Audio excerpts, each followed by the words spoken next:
क्या आपको पता है ड्रैगन एक मिथकीय दानव है। विभिन्न प्राचीन कथाओं और मिथकों के मुताबिक इतिहास पूर्व के काल में विशालकाय सर्प जैसे जीव थे जिन्हें ग्रीक भाषा में ड्रैकन कहा गया, जो अंग्रेजी में आकर ड्रैगन हो गया। वैसे तो पिछले कुछ दशकों के जीव वैज्ञानिकों की खोज में ये साबित करने की कोशिश की गई कि कभी सचमुच इस दुनिया पर ड्रैगनों का अस्तित्व था, लेकिन अभी इस मान्यता को सार्वभौमिक मान्यता मिलनी शेष है। अभी भी दुनिया के तमाम जीव वैज्ञानिकों के लिए ड्रैगन इंसान की महज एक रोमांचक कल्पना ही है, जैसा कि अतीत में तमाम जीव वैज्ञानिकों द्वारा माना जाता रहा है। वैसे ड्रैगन के मिथक के पीछे मध्य पूर्व के विशालकाय सांपों का होना भी माना जाता है। मध्य पूर्व में आज भी विशालकाय सांप पाए जाते हैं, जिनका बेबीलोनियम युग में आकार और भयानकता आज से बहुत ज्यादा थी। शायद ड्रैगन की कल्पना उन्हीं को ध्यान में रखकर की गई है। कुछ जीव वैज्ञानिक इतिहासकारों का ये भी मानना है कि मध्य पूर्व में ये महाकाय सांप अथवा ड्रैगन बुराई के प्रतीक माने जाते थे। मिस्र का देवता अलोपी उदाहरण के तौर पर अंधेरी दुनिया का सबसे विशालकाय सांप था, लेकिन यूनानी और रोमन हालांकि सांपों को मध्य पूर्व के विचारों की तरह बुराई की ताकत मानते थे, लेकिन वे इस बात से सहमत थे कि ड्रैगन में काफी ताकत है। उसकी भयानक आंखें और मजबूत शरीर और उसकी अनंत उड़ने की क्षमता।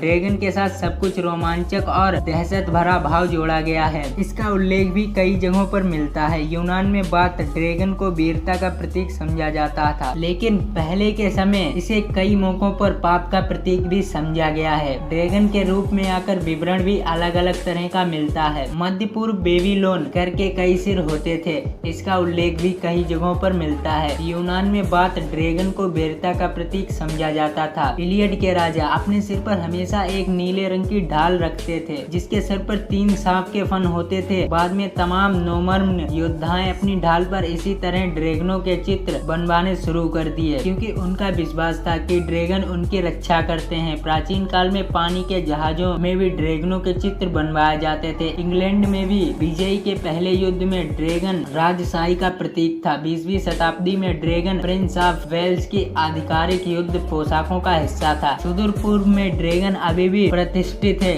यहाँ इसे फायदा पहुँचाने वाला जीव समझा जाता है। चीनी ड्रैगन लंग यांग यानी स्वर्ग के सिद्धांत का प्रतिनिधित्व करता है। चीनी कस्मोलॉजी में प्राचीन काल में इसकी मान्यता रही है। यह चीन में राजशाही का प्रतीक माना जाता रहा है। ड्रैगन शब्द का प्राणी विद्या के संदर्भ में कोई अर्थ नहीं है, लेकिन लैटिन में डेकी शब्द छोटी छिपकली और गिरगिट के संबंध में प्रयुक्त होता है, जो भारत मलाया क्षेत्रों में पाई जाती है। भूटान तथा उत्तर पूर्वी भारत के कुछ राज्यों में विभिन्न त्योहारों के दौरान ड्रैगन की मूर्तियों का उपयोग किया जाता है। जापान और चीन की तरह इंडोनेशिया के कुछ द्वीप पर कोमोडो ड्रैगन पाया जाता है। वास्तव में ये बहुत बड़ी छिपकली होती है, जिसे ड्रैगन की तरह दिखने के कारण ड्रैगन नाम से जाना जाता है।